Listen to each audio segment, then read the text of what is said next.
Welcome to the Visual Storytelling Podcast. Why do filmmakers use slow motion? Well, I'm about to tell you.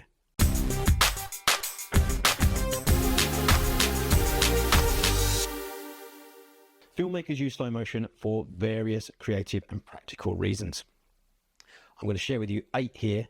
The first being emphasize details. So slow motion allows filmmakers to emphasize specific actions, emotions, or details within a scene by stretching the time it takes for them to unfold. Number 2 is dramatic effect. It can create a dramatic effect and a visually striking effect, making scenes more intense or captivating, especially for action sequences, sports, or emotional moments. Highlighting motion. So slow motion is often used to showcase the beauty of movement, whether it's in dance, sports, or nature, by allowing viewers to see intricate motions more clearly. Visual poetry.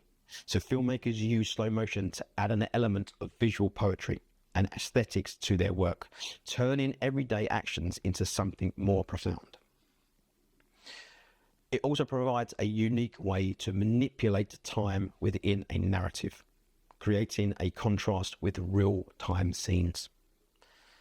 So if you think for scientific or educational purposes, slow motion is also used for the scientific analysis and educational purposes, allowing viewers to study events that happen too fast to perceive in real time. So a good example of this would be when you see high speed, let's say something piercing a balloon and the balloon bursting in the water or the air, whatever's put inside the balloon kind of explodes, and you see that lovely water shape of the balloon that's held before it crashes.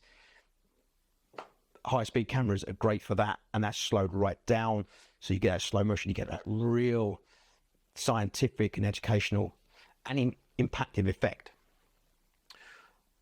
And then we go on to sort of smooth playback as well. So in some cases, it's used to achieve smooth playback. So particularly when capturing high-speed events like fast-moving vehicles or explosions. Slow motion can also affect the audio, so making it slower and potentially more immersive when used in conjunction with appropriate music or sound effects. Good example, I suppose, of this would be when you have, let's say you have in a movie, you've got a fight scene and you get the sort of the heavy breathing.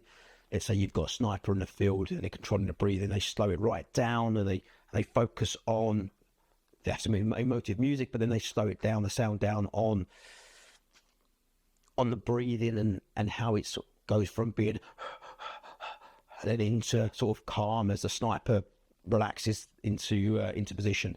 So that's a really good way of using impactful sound. So on the subject of sound, with all the music and sound effects you hear in the podcast episodes, I use Epidemic Sound. They have over 50,000 tracks and 200,000 sound effects, so you're never short on choice. I'm able to split tracks into stems, allowing full creative freedom, with the best part is I never have to worry about copyright claims. Now, I have the commercial package, which allows me to publish anywhere online, monetize up to 3 channels per platform, unlimited downloads, publish content for clients and businesses, and unlimited use in digital ads. So if you're looking for a platform that offers music and sound effects at competitive prices, I personally would recommend Epidemic Sound. I'll leave a link in the description of this episode that entitles you to 7-day free trial. However, be advised that after the trial you may be charged. So if it's not for you, don't forget to cancel it. This is not a paid advert for Epidemic Sound. I genuinely use Epidemic Sound for all of my sound effects and my music, and I happen to be able to offer you the 7-day free trial through a link. It's not an affiliate link or anything like that. I don't get anything from it. So with that being said, I'd also be keen to hear of any other platforms you may have used or do use for your own music and sound effects. So do let me know so I can take a look around and compare, basically. I may even be able to produce a comparison episode to help break down everything so you can make an informed decision on what or which is best suited to you. Anyway, I've digressed somewhat. So we were discussing slow motion.